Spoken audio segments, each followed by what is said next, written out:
With Saw 10 being set between the first two films, I decided now was the best time to dust off the old PS3 and finally experience Saw the video game, which reveals what happened to Detective Tapp after the first film, and grab that shiny platinum trophy while I'm at it. The game has 46 trophies required to unlock the platinum, 31 bronze, 13 silver and only 2 gold. I decided it would be best to experience the game blind, so went in without any knowledge of the trophies, and this is how it went. The game opens with Detective Tapp waking up with a reverse bear trap attached to his face, and after we get it off, we get our first trophy. Where are you, Jigsaw? I won't play your game. I won't! Ah! The voice acting, it doesn't sound like Danny Glover. Oh, nice first trophy, that was easy. It's a trap. Sometimes I forget how bad the delay is for trophies popping on the PS3. About 2 minutes later, we're sticking our hand in a toilet filled with used needles to grab a fuse, something that we'll be doing quite a lot of in this game. After saving this nice fella, he points out that we're barefoot and there's a load of glass on the floor. And this is one of those things in the game that pissed me off the further I went on. So throughout the game there's these piles of smashed glass all over the floor, and they can take away half your health if you're not careful. And I get it's to make you more cautious and play slow, but spoiler alert, I kill a fuck ton of people in this game. I make John Wayne Gacy look like an altar boy in comparison. But at no point whilst looting all these dead bodies does Tapp go, I wonder if any of these guys are a size 9. Even badass John McClane was trying to squeeze his feet into those tiny shoes the first chance he got. 9 million terrorists in the world and I gotta kill one with feet smaller than my sister.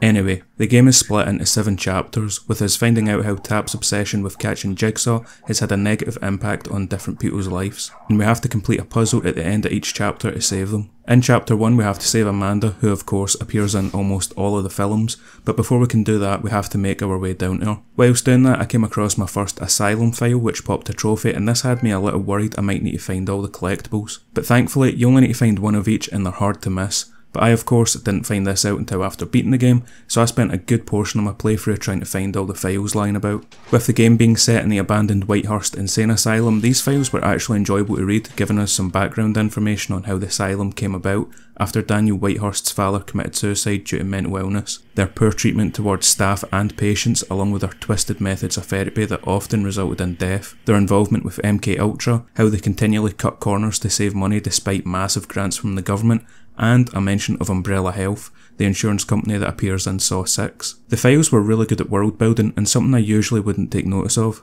The nice guy that we saved earlier cracks us with a baseball bat, and then we get our first fight. Part of my game, nothing personal.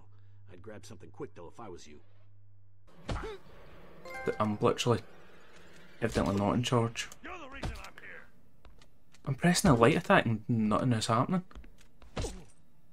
What the fuck?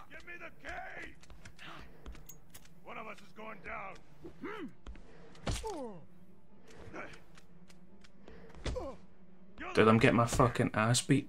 I've got a pipe and I'm still losing this fight. It's fucking white Mike Tyson. The fuck? I was literally pressing a fucking light attack and what the hell happened to my arm? What the fuck, man? Darwin would be proud. At least we get a trophy out of it.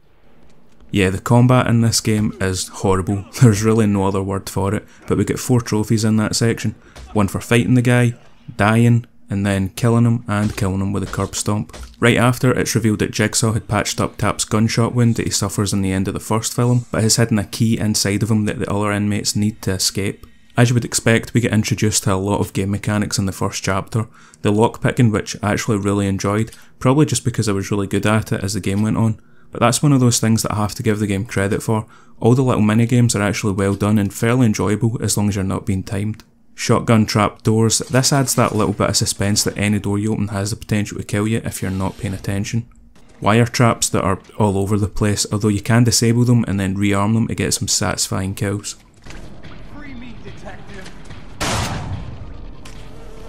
And one mechanic that gets shown early on but was never used is the barricading of doors. Just before finding Detective Singh's badge, Tapp's partner who dies at the end of the first film, we have a psycho enemy trying to get to us and we're told to bolt the door and then barricade it to stop him breaking through. Now I'm thinking, oh shit, this is cool. It'll be like Outlast or Resident Evil 2 where the pig mask guy will be like a wandering enemy type that I can't kill and I need to avoid him. But nope. I bolted the door a handful of times on my playthrough and never once did I need to barricade it. We grab the key needed to get into the operating theatre where Amanda's being held, and Pig Boy shows up and gives us a smack. But turns out the nice guy was just dropping us off at the door to save us time backtracking. Amanda's trap puzzle is super easy. She's been poisoned and hooked up to a machine that we control that can give her the antidote. We have to give her the red antidote and ourselves the blue one. I literally just went left, right, and managed to beat it. Amanda isn't too thrilled to see us. It's okay. You're okay. What did you do to me? What did you do? I'm not him. I'm not the one who... It's okay. I'm okay, I know. I saw him. Who is he? What did he look like? That's all you care about? I just nearly died. We're all here because of you, detective. Chapter 2, we have to save Jennings Foster, a crime scene investigator who only appears in the game. Foster accidentally killed a man in a hit and run and tried to cover it up. With Tapp determined to find the killer though, Foster was forced to frame an innocent man to save himself. Right at the start we get separated from Amanda, who is immediately kidnapped by Pig Boy, who then comes back a few moments later to grab us, and we wake up with a shotgun collar on. With the shotgun collar now on, we get introduced to a new enemy type, who also wear the collar. If they get too close for too long, our collar will explode, so we need to kill them quick, or just run away. And this actually does put a little bit of fear in you when you're exploring and that collar starts beeping but you don't know where the enemy's coming from. To get to Jennings, we first need to turn off the boiler as that's causing pipes to burst, and steam is very deadly.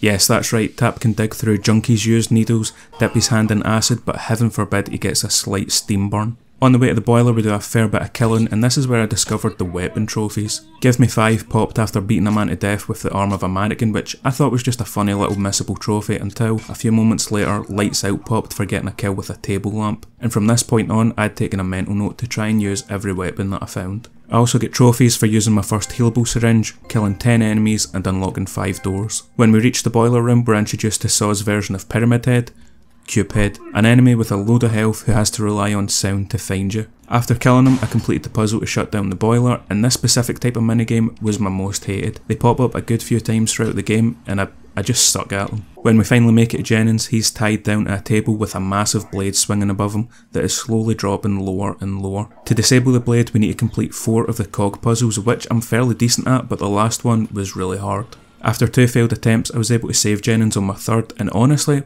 I wish we could have just left him to die. Christ, get away from me, Tapp! You self-righteous son of a bitch! Easy, Jennings. You're just reacting to the shock. Just calm down. You fuck! You fucker! You're the reason he picked me! You know what, Tapp? We're all here because of you. So save me the preaching, alright? I'm not dying, so you can catch the boogeyman. You deserve each other. Chapter 3 starts out with a choice, 2 doors. One you're blind but it's easier, or you have sight and it's much harder. I opted for the blind door, and we're in a pitch black room with highly flammable explosive barrels, stopping us from using our lighter to see in the dark. No problem, I thought, I'll just turn up the brightness and settings, but that didn't work. Luckily, I was able to just bumble my way through this room with a good 2 minutes left on the timer. The person we need to save in this chapter is Melissa Singh, the widow of our former partner, who blames Tapp for her husband's death. Before we can reach her, as usual, we've got some traps to get through and some killing to do. I got my hands on a gun that one-shots all enemies and got me a trophy for using it. You feel alive yet?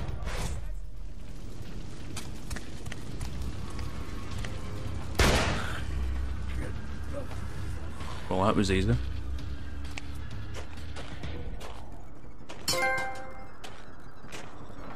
Killed 20 enemies and got to watch some high quality NPC fights. I need the key. Let me take it. Oh, you're the reason I'm here. The trap to free Melissa has us complete 3 magnetic block puzzles, and this is the only time we see this type of minigame, which is a shame because I actually enjoyed it. We need to get the block to run over the top of the circle, but it can't cross more than 2 X's. This was one of those minigames that really got my brain thinking, and thankfully I wasn't timed. Melissa, like everyone else we've saved, is not thankful in the slightest. Don't you touch me! Get away! This is all your fault! All because of you! Why won't you just leave me alone? Just take it easy, okay? I wish you were... I wish you hadn't saved me from that thing. I wish I were dead too. Anything would be better than this. And she decides to just leave us right at the start of chapter 4. I'm sorry, David. You deserve this. He said if I made it this far, I could choose to leave. I'm leaving, and I'm not sorry. Goodbye. Not a whole lot happens in Chapter 4 if I'm honest. We come across our first big boy, who has more health than regular enemies, and I got super lucky with him, managing to one-shot him with a counter-attack. Oswald McGillicuddy, a journalist who wrote multiple hit pieces about Tapp, is the next person we have to save. Throughout the chapter we find newspaper clippings of his articles about Tapp, and even letters from Pam Jenkins to Oswald asking for help in writing a book about Jigsaw. Speaking of Jigsaw, he has us complete a jigsaw of Billy the Puppet before we can go and save Oswald. The puzzle to save him was so annoying. I'm usually pretty good at these circuit panels, but with the timer and complexity of the third board, it took me a few tries to get it, and not to mention every time you fail the puzzles are randomised, so you can't even look up a guide on how to beat them. After saving Oswald, he runs off and manages to get himself killed, which is a shame as he seemed like such a nice guy. Saved by a scumbag like you. Chapter 5 is when I finally figured out how to use one of the mines that I found. Is that it? Oh, nice, we put it down. Right. Let's count it. Come on. I need to open the door for you. There we go. Hello. You should die. Oh shit. I don't fucking believe it. Oh, I can miss it with the gas mine. Killed him as well. We get a trophy in a way. And we have a familiar face. Obi from the second film is next on our list to be saved. And this was probably the worst chapter because not a lot happens in it until the end when you get some really unfair rooms. You have 3.5 minutes to complete 2 of the large circuit boxes, but there's traps sneakily hidden between them. Aye, just over 2 minutes, we should be good. Oh, for fuck's sake. And then the next room is even worse. You need to do 2 larger circuit boxes, but have to work your way to them. On the left path you need to fight a big boy, which isn't too bad since I had a gun. But the right has you go through a gas room, so you need to lockpick the door, find the valve, then beat the minigame to turn off the gas, all whilst taking damage. And then you can go through it and try the circuit puzzle. And when you die, you start all over from the beginning again. After eventually making it past that, we find Obi stuck in the incinerator, and why he's here, I don't really know. Everyone else had a connection to Tapp. He promised to protect Amanda and didn't. Jennings was forced to frame someone because Tapp was determined to solve a case. Melissa's husband died because Tapp didn't want to wait for backup. Oswald became obsessed about destroying Tapp's career, but Obi just really admires Jigsaw. To save him we have to do 3 of the pipe puzzles, and I suck at these. I watched Obi get burnt to death so many times before managing to save him, and honestly, I wish we could have just let some of these people die. You ruined it. You ruined my game. It was mine, not yours. What are you talking about? Next chapter we have to save the suicidal Jeff who appears at the end of the first film. I managed to pop a few trophies this chapter, using the health syringe 20 times, get a kill with an explosive mine and a pair of scissors, but I somehow managed to soft lock the game. This was the only time I really had any problems with the game. The ability to interact just vanished and I couldn't find anybody else that encountered this problem online. Thankfully all I had to do was reload a checkpoint and everything was working again. After knocking down a few pigs, freezing to death, and dying a few more times, we could finally rescue Jeff, and this puzzle was confusing at first. We have 16 screens in front of us and have to select the 2 images that match together, but every time we select a pair that doesn't match, Jeff gets impaled.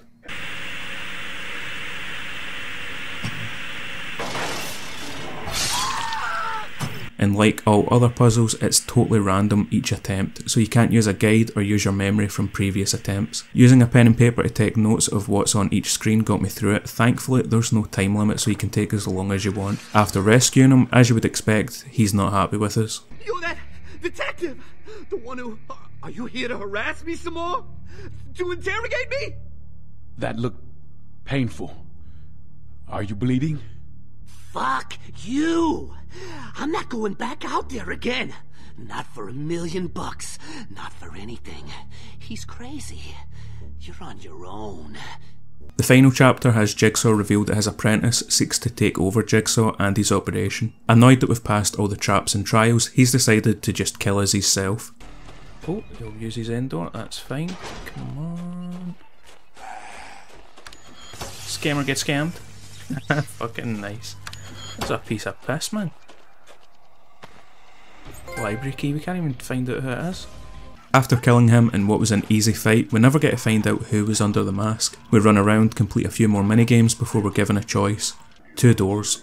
One that will free Tapp and everyone still in the asylum, or find out Jigsaw's identity. I decided to opt for the freedom door since that's probably the canon ending, Tapp realising that chasing Jigsaw will only result in hurting more people around him. We get a cutscene of Tapp in his rundown apartment, angry at himself, newspaper clippings hailing him as a hero and revealing that Jigsaw has outsmarted the police once again cover his walls. He picks up his revolver and rests it on the side of his head.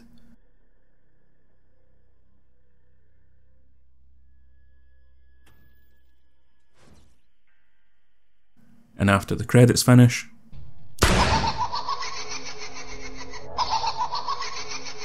after 7 hours, I'd finished the story and unlocked 38 of the 46 trophies needed for the platinum. The remaining 8 trophies were pretty straightforward. Complete the game again, but choose the truth door instead, which thankfully the game saves a checkpoint right before you pick, so I was able to do this in 2 minutes. The truth ending has us chasing Jigsaw and finally getting our hands on him and beating the absolute dog shit out of him. Your sick games are over.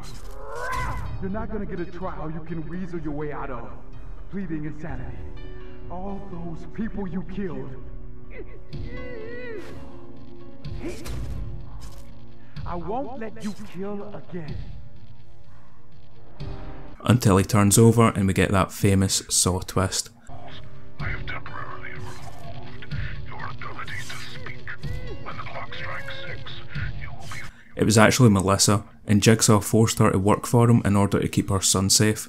As she tries to run away, she trips one of the shotgun traps. Or die, Melissa. Witnessing this, Tapp has a mental breakdown and we see him jumping between Whitehurst and an actual mental asylum, with Tapp thinking that he's still playing one of Jigsaw's games. During that chase, I lockpicked a door which popped the professional trophy for unlocking 20 doors. On my playthrough, I managed to get 14 of the 18 weapon specific trophies, so only had 4 left. And thanks to level select, these were easy to pick up.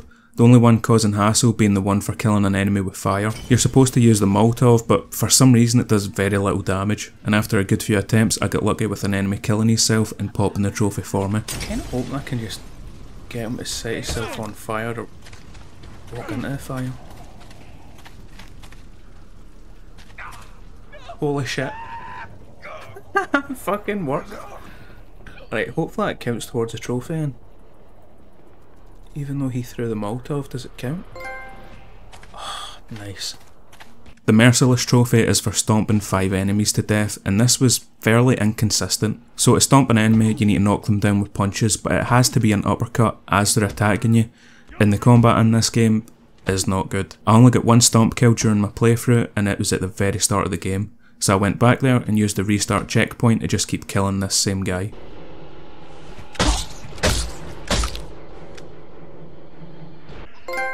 No!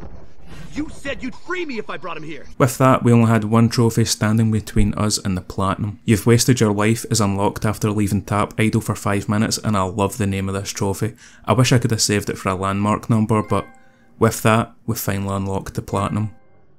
It took me a little over 8 hours to get the platinum, about 7 hours for my first playthrough and then just over an hour for cleanup. The trophies are all pretty straightforward and fairly easy to get. Of the 46, 25 are for killing enemies, 11 are story related, and the other 10 are so easy you'll most likely get them without trying. Would I recommend going for the platinum or buying this game? Only if you're a fan of the franchise or, like me, are really interested in that universe and the lore surrounding it. The game launched to pretty bad reviews back in 2009 and I understand why. It's one of those games that you play and can't help but imagine how much better it could be if it was given to the right developer. The setting and atmosphere are fantastic. The world building through the scattered newspaper articles and letters are great. The audio and sound effects are good. The story's decent. The minigames are enjoyable but do become quite repetitive towards the end, but the overall gameplay and combat is genuinely just bad. Saw is up there as one of the most recognisable names in horror, and right now we're seeing a little bit of a resurgence in video games based off successful film franchises. In recent years we've had Evil Dead, Texas Chainsaw Massacre, Friday 13th, Predator, Blair Witch, Alien Isolation, and I genuinely believe a Saw game made by a developer like Red Barrels, the people behind Outlast series, would do incredibly well. I mean, you could keep the same story, still set in the abandoned asylum, totally remove the combat, make it like Outlast where you're being chased by Pighead and you're forced to hide or barricade doors to get away from him. Although I enjoyed them, rework the puzzles to make them less like minigames. Add a morality system and have it play out like Saw 3 where we can choose to try and save people or just let them die. And I like the endings. Keep the 2 original endings but let it be decided based on our choices throughout the game. Hell, throw it on VR and just watch the money come in. But thank you for making it to the end of the video. I've got plans for hopefully another 3 videos before the year ends if all goes well. So be sure to subscribe so you know when they come out, and I'll see you guys in the next one. Much love. Peace.